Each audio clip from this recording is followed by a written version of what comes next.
Hello. Thought I'd go for a new intro there, but hey, if you're gonna commit to it, go ahead and sing it. There you go. Hey everybody, this is Hunter here, and I'm sitting here with Scott. We're just gonna crank through a couple reviews here, and we're talking about Grudge Match here, and so cut me, Mickey, cut me. So very nice.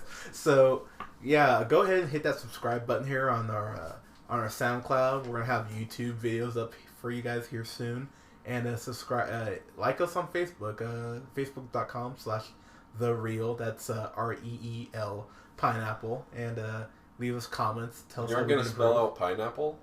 If they don't know how to spell pineapple, we don't need them as a fan. But right. It's pine and apple put together. There right? you go. If you don't know that, then you probably shouldn't be listening to this. But so I have to put a disclaimer for this review. So it's for those of you who subscribe and listen to us. Me and Colin, we did a review for the Hungover Games, and I watched this movie right after the Hungover Games. So just to backtrack here, I went and got us some booze. Came back, watched the Hungover Games, was so mad my face felt like it was all on fire. My cheeks were burning. I was sitting there looking at the TV. I was thinking about just never even opening up a Bible again. I was so angry. I went back to 7-Eleven, got more booze, came back and watched Grudge Match. So I'm gonna tell you right now, this movie review will be biased because honestly, in which way?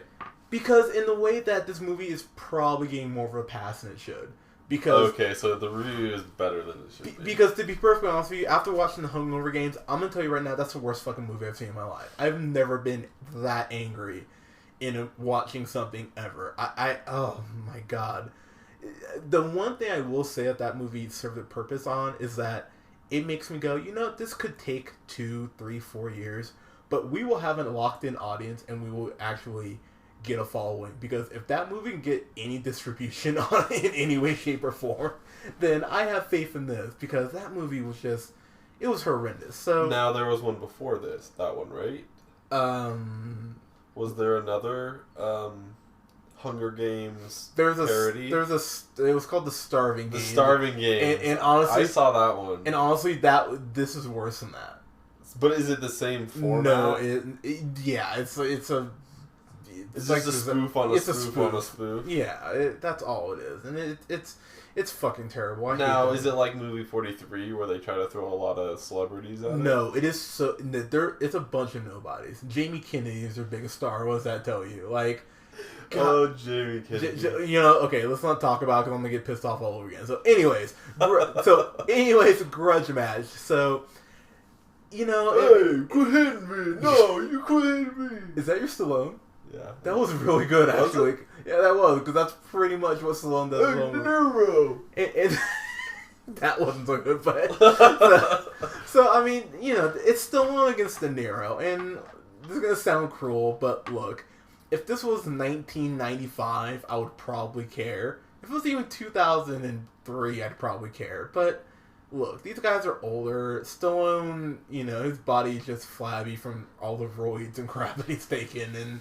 De Niro's, he's played mobsters his whole life, so he's been eating, drinking fine wine, so he's, so he's not in great shape. But it's like, it's kind of depressing in a very sad way to watch this, because you kind of go like, man, I remember Taxi Driver, I remember Rambo, I remember the classics these guys did, and this is what they're doing now, and, I just watched this Escape Plan with Stallone, it's just like, God, this guy just doesn't get that he is done. It's time to go away and let other people step up, So it's a little depressing as a fan to see this, but to get through this plot, because this plot is as quick and easy as it possibly can be. So Stallone plays a retired boxer, named Henry Razor Sharp. His last name is Sharp. Yeah, isn't that hilarious? Like, Henry Sharp. Yeah, it's like, oh my god, really?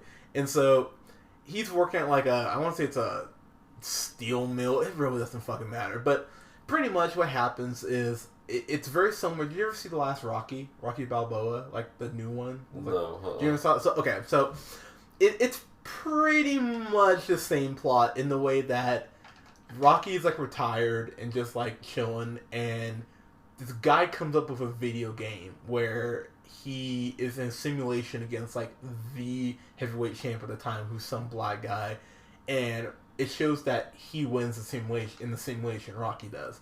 So then people go like, oh, well, what would happen if that happened in real life? It's pretty much the same thing, because Dante Slate Jr., who's played by Kevin Hart, who I have mixed feelings on. I still don't know if he's funny or not, but he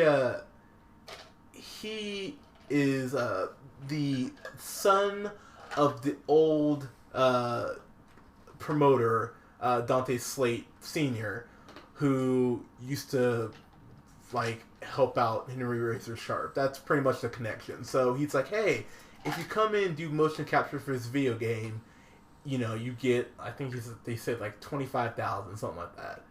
And so he gets him to go do the motion capture for this. He runs into Billy the Kid, who's played by Deniro. They get into a big fight there on the set. It goes viral on YouTube. Like, it shows all these college kids watching it. Like, oh my god, these old guys, ha ha ha. And then that leads to their big boxing match. So it's a very thin, it's a very thin way to justify them fighting. So you're just kind of like, alright, whatever. So that's how they get to the big their big fight. And so Kim Basinger, who, you know, used to be hot and looks like like she fell on some concrete now. She plays this girl named Sally, who has a connection to both of them in a very, again, a very thin plot thread that you're just kind of like, alright, I don't care. John Bernthal, who you probably know better as Shane from The Walking Dead, he's in this playing De Niro's illegitimate son, who De Niro's never met, and who just happens to be into boxing. So you see how the plot threads pretty much just like, you know, connect to this web of bullshit. I mean, like, I feel like it would be weird to watch them fight. Like, I feel like it'd be weird to watch them fight shirtless. You know, I feel like it would look sad to me. You know, and I'm gonna be honest with you, it was kind of sad to watch, like, because De Niro is 70 and Stallone is 67. So you got these like old dudes just fighting. Yeah, it's like, you know what it reminded me of, and this is so sacrilegious for me to say because I'm such a big fan of his. It was like those times when you would watch Jordan playing for the Wizards, and like you just could tell that his body was breaking down. You're just like, oh man, like it's like, oh, like a Harrison Ford Crystal Skull. Yeah, it's just like, damn. Or to put in a boxing term, because I used to like boxing. It was like when Evander Holyfield was in the ring still, and he was like 40 something. You're just like, oh damn, these 20-year-olds are coming in and, you know, beating the black off of them, and you're like, damn, dude, like you shouldn't be in the ring. You should be at home watching Murder, She Wrote and sending your grandkids $10 checks. Like, you shouldn't be in a boxing ring right now. Like, it was like that, and it made me sad. I was like, oh, no, this is depressing. But there are a couple things that make this movie watchable. Like I said, I'm still not sold on Kevin Hart. I'm just kind of like, eh. But he was surprisingly funny at points, because he just rips into Stallone and De Niro in a way that is surprisingly funny. I was just like, huh, okay. Like, does he play a serious character or a serious role? I mean, he's kind of serious, but he's more the comic relief. But they spread him out enough that he's not annoying. So I was like, okay, like it felt like they knew when to use him and when to pull back. So I was like, okay, well, that's not okay. Like, he doesn't annoy you as much. And then, of course, Alan Arkin, who I loved in Get Smart. I loved him in the Incredible Burt Wonderstone. Him and Kevin Hart have a really good back and forth. And there's just times where they just rip into each other for, like, minutes at a time. And that's actually pretty entertaining. I was like, oh, okay. So, that's good. And then, you know, as sad as it is, and you brought this up, the fight choreography, surprisingly, it's not great, but it's not believable. It's somewhat believable. Like, I don't want to say completely believable, because there's some times where it cuts away and you're like, oh man, I get, like, man, that like, you didn't hit him. But it's believable enough that you kind of go along with it. You're like, you know what? Okay. So, this movie is clearly made for people who kind of want to live in the nostalgia of when these guys were at their peak. You know what I mean? So... Can I just ask one question? Go ahead. Did something happen to Sylvester Stallone's face? Or was he just plastic surgery? I'm thinking. Born that way? Yeah, because I mean, he I've always wondered because but he looked like that when he was in like Rocky. Like that's why he played such a great boxer because his face was already like so messed up that it looked like he was just a beat up boxer. Well, you know what's weird, and it's gonna sound weird for me to say, but like when I saw him before. Even in the 90s, I'm like, okay, you're like, I mean, you're approaching the wall, but you haven't hit it yet. But then I remember the first time for me, when I saw him in a Spy Kids 3D Game Over, I remember that's when I was like, oh man, you've hit the wall, and there's no coming back. Wow, I think you mean he hit the climax of his career. Yeah, I mean, that was kind of the beginning of the end. And let's face it, these expendable movies, I mean, they are... And they gotta pay the rent. Yeah, I mean, you know, yeah, exactly. Like...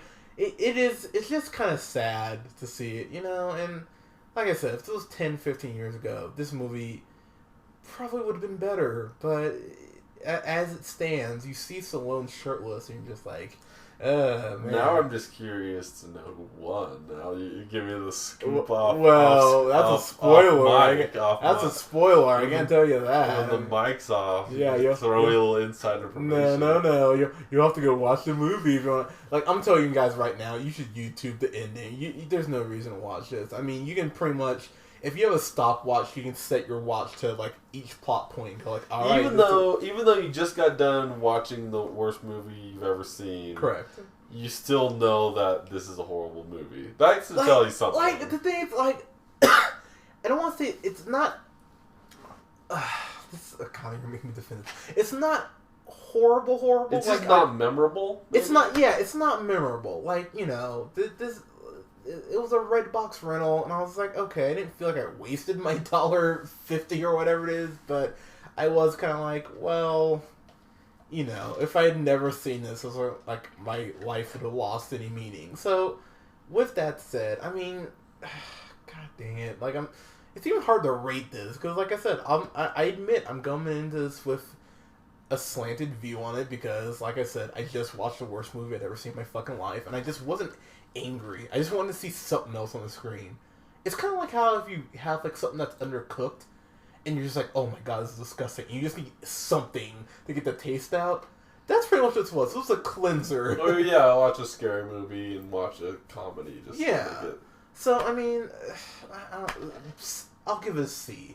I mean, it was average, and I'll be honest with you. If Kevin Hart and Alan Arkin's back and forth wasn't so good, I probably would give this like something lower, honestly. But it's a C. I mean, it was average, but I agree. I won't remember this 8 months down the road, you know. So you know. No, and I think we've come to the conclusion that says a lot about a movie. If it's one of those like nothing would have changed if it would have never been made. That should tell you something. Yeah, you're right. And so you know. If you're a Stallone fan, you got Expendables 3 coming out. I mean, you know. I was surprised when the first one came out, to be honest. I'm not. Because, dude, people want to live in the nostalgia. I get it. And I can't begrudge them for that. So I get it, but it's just like, whatever. So, go ahead, hit the subscribe button, guys. If you know, you can catch this on TBS in like a year, I guarantee you. So there's no reason to go out and watch it. You'll get it if you're... Yeah, definitely a straight-to-TV movie. Yeah, maybe you'll see it on USA. I don't know, but... Yeah, if you're lucky. Yeah. Have a good night, guys.